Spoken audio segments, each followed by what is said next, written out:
Better Together podcast. And welcome to the Better Together podcast from the Fuquay Arena Chamber of Commerce. We are recording today from the Dashmore Conference Room and Studio, sponsored by Rescued Wood Rehab. The Better Together podcast highlights local businesses each week as the Fuquay Arena Chamber of Commerce continues to promote an amazing business community. I'm Brad Marshall from Greater Culture CrossFit, joined by my co-host Marty Woodward from Rescued Wood Rehab. And good morning to you, Marty. Well, good morning, Brad. This is an exciting day. We have a very special guest, someone who has just been excited about being a part of our Chamber of Commerce. And we are joined today by Nicole Prato.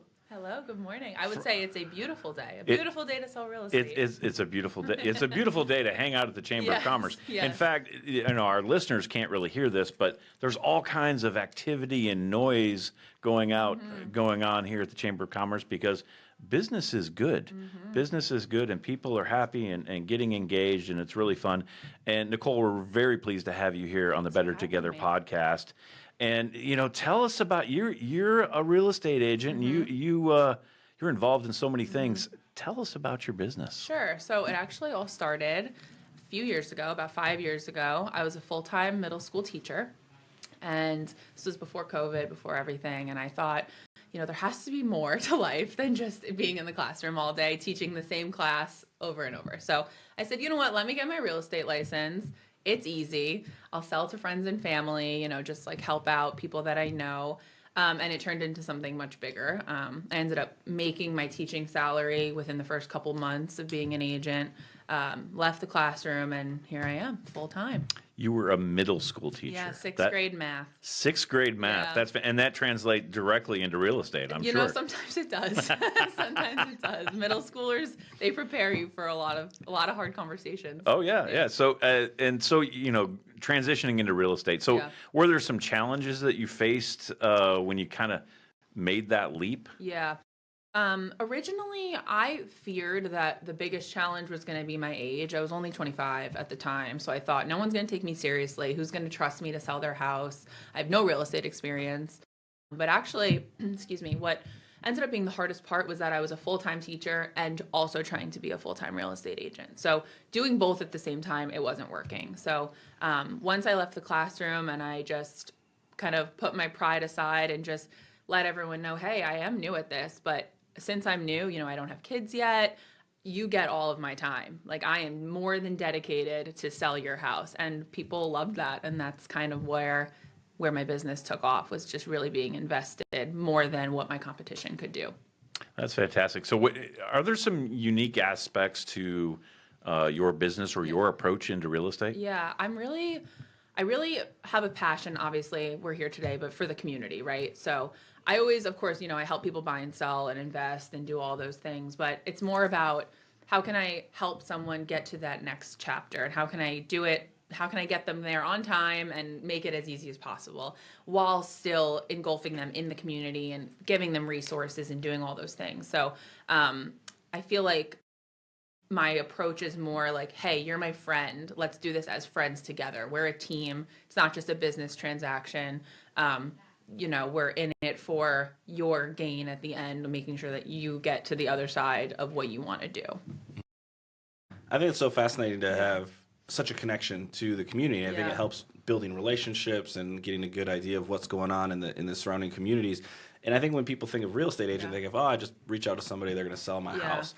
Walk us through, what does it look like to work with you? Say you're sitting at home and like, maybe we should think about selling our home, or we're ready to make that jump, and we reach out to you. What would that process look like, and how are you going to help us navigate what's going on there? Yeah, for sure. So there's always an intake form that I like to send people first, just so that before we hop on a phone call, I have an idea of where you're at, right? Some people aren't ready to sell for 3 years, 4 years. Sometimes they really just want to know, hey, how much equity do I have in my home? Or, hey, what are improvements that I could do now to get me ready to list in a couple months? So it really varies from client to client, but typically, they reach out, we have a phone call consultation, we see if we feel like we're a right fit even just from the phone call, and sometimes we're not, and then I can refer them to someone else that I think can serve them better. But if we are a good fit, then I come over, we either have a buyer consultation or a seller consultation, and we just kind of figure out what the next steps look like for them, and kind of try to work backwards. So, if you want to move into Cary by the end of February of next year, we'll work backwards from there, or whatever the goal is. And when you think about the benefits to working with a real estate agent versus, I think there was a time period where the market was really hot and everybody's like, I'm just going to sell my own house. I'm just going to put a sign out front and I'm going to be good to go. And hopefully I make a whole lot of money. I know. So, and they did make a whole lot of money. Some of them did make a whole lot of money, right? Some of them did. They did. And so talk to us a little bit about, from your experience, benefits of working with a professional and helping you navigate that journey. Yeah, it's just like anything else, right? This is my full-time job. So typically my clients also have full-time jobs. So I just say to them, why do you want to have 2 full-time jobs? If you're spending all day in the office doing what you need to do, let me spend my whole day doing what I need to do to help you do what you need to do. There's a lot of benefits. I think there's a lot of benefits to working with the right real estate agent, right? Because the amount of money that we make for the work that we do, it is substantial, so doing it properly and hiring the right person really does make a difference. I always encourage people to interview a few people and don't just work with your aunt because she's your aunt and she sells real estate. Same thing with with a CPA. Like, oh, my Uncle Larry does my taxes. And a lot of CPAs are like, but why? Is he qualified? All those things. Yeah, and I feel like I've certainly talked to a few friends and other individuals who have said, we were working with one real estate agent, things seemed to be cold, we weren't getting a lot of interest, and all of a sudden we switched, next thing you know, things changed. So finding the right real estate agent can be a really big deal, especially to make a successful transaction there. Yeah, I have a seller right now, actually, that they were listed on the market for 3 months. Their listing had expired. They only had a handful of showings for that whole time. No offers, anything like that. We were on the market for 8 days. We had over 25 groups come through. We have an offer in hand right now that we're actively negotiating. So it really does make a difference. Yeah, so it's really fascinating to hear. And then as a real estate agent, we were talking a little bit before we jumped on the mics here of how you are involved with different groups and how that interacts with the clients that you work with. So what makes your business stand out, or even give folks a little idea of how you get a chance to work with a team of individuals that can help to bring success to your adventure? Yeah, so when we first moved here, we relocated from New Jersey. So when we first moved here, the first thing I did was I came into the office and I chatted with Christy and I said, I want to join the chamber. I want to get involved. And just having the confidence of knowing that people in the community, that portrays in the work that you do, right? Especially in my business where people do need vendors all the time in all different aspects. So that's one thing that I feel like being involved in the chamber really has helped my business. Of course, through referrals and things like that, but just being able to help my clients better. And I am on a local team, Annapowell Real Estate, and I'm very lucky. There's about 35 agents on there. So whenever we have a listing coming up, we all do price opinions. So the information that we're giving our clients is backed by other top producing agents in the area. It's not just one person's opinion on things. And then a lot of the time we're able to sell homes off market. We have an exclusive service. It's called Office Exclusives, where you're listed only through our company. And so sometimes homes even sell that way, and people don't have to deal with showings and open houses and things like that, and they're still, getting top dollar for their listing. So. Yeah, I can imagine there's a lot of benefits to having access to those types of resources to make that journey go that much smoother. Yeah. And you highlighted being involved with the chamber. I know you're big on community. You highlighted that as well as something that you're really passionate about. So what are the community initiatives or things that you like to do to get involved in the community and try and support them as you navigate being a real estate agent? Yeah, I have a bi-weekly, sometimes it's monthly, newsletter that goes out. And it's really highlighting things that I like to do with my family, right? I find that a lot of my clients end up being in the same season of life that I'm in. I have 2 kids. I have a 2-year-old and a 6-month-old. So highlighting community events that are going on either for the fall or for the summer, or things that the chamber is doing.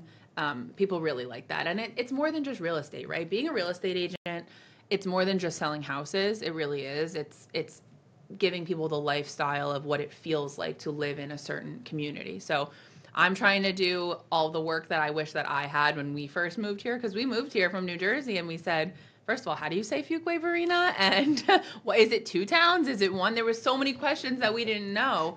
What is there to do? Where can I go to eat? What's the best coffee place? All of those things that I wish that our real estate agent would have had for us, I'm trying to now give to the community.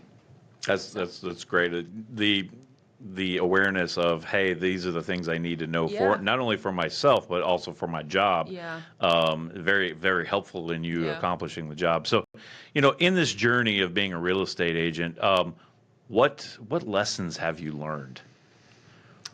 A lot. I think the biggest thing when I first got licensed was I spent so much time on what's my logo going to look like and what's, how am I going to brand myself and all of that. But really, like everyone always says, you are your brand. So no one cares if you pick blue or purple or red or yellow as your colors. It's more about like, who are you? What do you stand for? And how can you serve your clients differently and frankly better than someone else?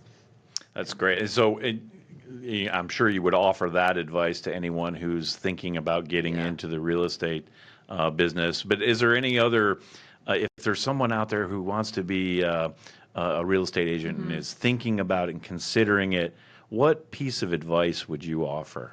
I would say to make sure that you have at least 6 months of savings before you start the job, because of course we're not paychecked. So that would be my first thing, is make sure you have savings lined up.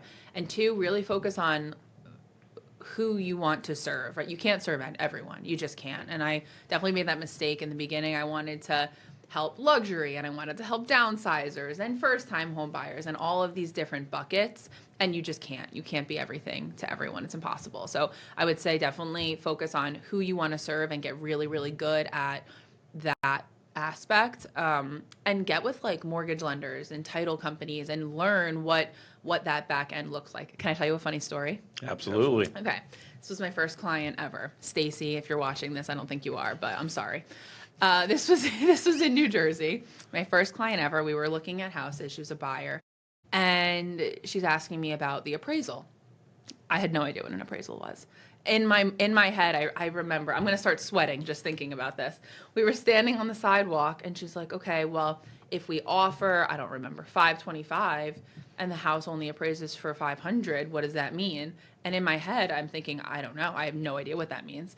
So long story short, I figured out what an appraisal was and I figured out the issue. But what they teach you in real estate school, it doesn't translate directly into actively working with clients. So just learn all of those things. I wish that I had shadowed someone to learn the nuances of what kind of questions are they going to ask. Like, I hadn't purchased the home at that point yet, so I didn't know what the process looked like. So that was pretty embarrassing, and I think she saw the fear in my eyes. I was like, and I was just spewing whatever I thought made sense. And poor Stacy was probably like, oh God, this girl, what are we going to do with this girl? But did Stacy buy the house? She bought the house. She bought the house. And she's very happy there, and we're still in touch. That's fantastic. So, Stacy, well, you made it through that. That's fantastic. Shout out to Stacy. So, as you think about you're obviously growing your business and your footprint here in Fuquay Arena. Yeah. Do you have any future goals or upcoming projects that you might want to share with our listeners? Yeah, I'm really passionate right now about educating people on new construction, because there is so much new construction going on. There's a lot of things that the builders don't tell you. So I've really been trying to build some sort of program about what it looks like to buy new construction in our area. So that's something that I have, and it's of course free to anyone that needs it. And if you can go on my website, it's NicolePrato.com/lovelocal, and there's all different things that you can sign up for on there. And I also really love getting like other moms together that have young kids and just giving them an opportunity to meet each other and build a community of young moms, because it's hard sometimes. You feel lonely when you're a first-time mom and you're new to an area, so that's a lot. Yeah, and it sounds like getting out and exploring the town locally, getting to meet other moms, really something that you enjoy doing. Yeah. So what are some of your favorite places to either take the kids, if you get a chance to take them, or even if you get maybe some alone time, you're like, hey, I want to go enjoy something for myself. Yeah. What are some of your favorite places aside around from town? the chamber? Because I love coming to the chamber. To work, I love to go to JT's Creamery, the new one in Fuquay. I love it there. It's quiet, it's big, you can get ice cream or coffee. It's the best of both worlds. To take the kids, I actually really like Ashworth Park right behind the DMV. It's little, so if you have little kids, it's great for there. They have the train there and everything. And the Jack Marley Park in Anger I like too because it's fenced, so the kids can't escape. They can't escape. They can't escape, and there's a bathroom, so that's good for the kids too. Some great place to check out. Yeah, Yeah. JT's phenomenal Oh, ice the cream. best, We yeah. joke that ice cream and coffee, those are the two Fuquay staples now. It used to be breweries, Yeah, and you're now right. it's Because transitioned. the young families are moving in, and that's what we need. We need ice Apparently. cream and They'll start coffee. drinking again soon. Yeah. Soon enough, I know. I know. And anybody ever asked, they're like, "What do you guys have in Fuquay?" I'm like, "Well, now, Yeah. ice cream on every corner, coffee on every corner. So if you like those, you'll be That's taken true. care of." That's So- funny. That's true. So I imagine too, as you were navigating your career so far, Mm-hmm. like you've had different mentors, different people that you've reached out to and gotten business advice from, or things like that. So what are some of the best pieces of business advice or mentorship or Mm-hmm. things that people shared with you that really helped you maybe unlock, the next step of your career? Again, not trying to serve everyone and really just learning the process and getting really, really good at your craft and not practicing on your clients, right? Don't have a Stacy situation like me. Like practice with someone, a colleague, practice with your mom, practice with someone else that's not your client because you really want to put your best foot forward and in any business, not just real estate, in anything. So Yeah, and I think that is really helpful of you want to be the best possible person for whoever your clients are. And so Yeah. sometimes it does take a little bit of practice Yeah. or some behind closed doors Yeah. work before you start Yeah. showcasing that to them. Yeah, So and I you think- don't know what you don't know, right? So someone has to tell you what you don't know, so you can learn it and be better. Yeah, every situation is Yeah. just a new learning Yeah, experience. for sure. And I imagine that you've already shared, a awesome, funny story with Stacy. I'm sure there's also some unique facts about real estate agents maybe people don't know, or maybe even it's just some other things that come to mind of like, oh, this went better, worse, whatever it might be, and compared to what I would have liked it to be. So, any unique facts about real estate agents? Any stories that you're like, oh yeah, this is one that helped me learn a lot? Yeah. There's I will say that in North Carolina, the contract is written as an as-is contract. So the purchase agreement, it's as is. So I had this one client, and we were moving forward with purchasing a home, and I couldn't get in touch with the real estate agent after we had executed the contract, everyone had signed, and during our due diligence period, I could not get in touch with this woman, no matter what. Finally, she asked me if we could do a Skype call. I was like, sure, I guess, but like, what's going on? Whatever. Long story short, we submit our repair request, and it was about 15 minutes until the end of the due diligence deadline. And she just said, my client will not be completing any repairs. And I said, I've been trying to get in touch with you for 2 weeks, and we have 15 minutes left in this contract. You have to extend the due diligence. We need to figure this out. So she did. They extended. They still didn't do any repair requests, but at least my client had the opportunity to back out of the contract because here, during your due diligence period, that's the only time the buyer has to legally back out of the contract. Otherwise, it's a breach. It's a breach of contract. So I think all of that situation, I learned how to set expectations for my clients much better. And there's been situations on the sell side too, just laying out all of the bad things that could happen, because then when they do pop up, which most of the time they do, your client is prepared, and then you're not the bad guy, right? Like they knew, like, okay, we were expecting something like this to happen, maybe a low appraisal or this, that, or the other thing. So I think that a lot of agents don't set their clients up.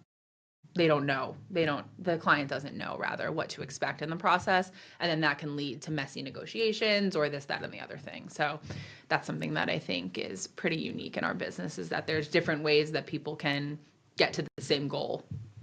So, yeah. You probably find yourself being a problem solver more often than not in the real estate business. Yeah. And we want to try to solve them before they come up, right? Answer the questions before, so that you're not putting out fires all day long. Getting ahead of it. So, for our listeners out there and those watching us on YouTube, how can they may say, hey, I really like Nicole. I think I need to engage Nicole on, I want to sell my house or I want to buy a house. What are all the ways that we can find you out there in the world? Yeah, sure. My cell is 631-943-8907. Still New Jersey number. Yeah, New York. New York number, Yeah, okay. I'm from Long Island. Yeah, I was from Long Island, then I moved to New Jersey, and then I made my way down, right? Yeah, that's perfect. So you could always text me, or I'm really active on social media. So my Instagram and I think Facebook too. Is there a handle on Facebook? I don't know. I guess they could just search your name. Look They can up search your Nicole name. There's Prato. like business pages. Some Yeah. people have their Yeah. business page connected to their Instagram, so Okay. you can always like find. Yeah. Well, I'm just Nicole Prato on Facebook. Personal page or business Yeah, page. and then Instagram is the Nicole Prato. The Nicole Prato was taken, so or the Nicole Prato. I don't know whatever one sounds better, but THE Nicole Prato. Nicole Prato in Fuquay Arena. You can find her here. She's and you know what? If she's not out and about in the community, she's probably here at the Chamber That's of Commerce. right. As an ambassador and working with other folks here. What's the best part about being a member of the Fuquay Arena Chamber of Commerce? Well, look at us. We're able to do things like this. This is the exposure, the connection to people, and we have a lot of fun here. I feel like we laugh a lot in the chamber. So I feel like it's just the chamber is good for the soul. Like chicken soup is good for the soul, right? The chamber is good for the soul. You heard it here, folks. If you're not a member of the Fuquay Arena Chamber of Commerce, well, just ask Nicole. She will tell you what's up. So I want to thank you so much for being here and being a part of this conversation.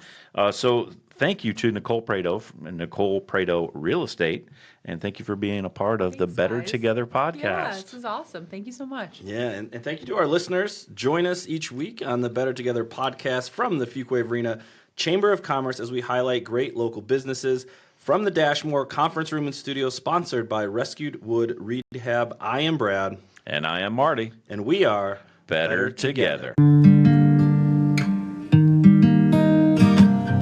We're better together. It's a weekly podcast.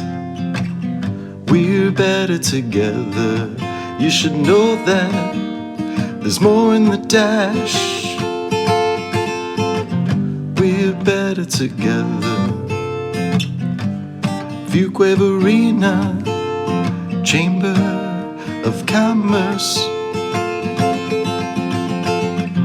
We're better together podcast.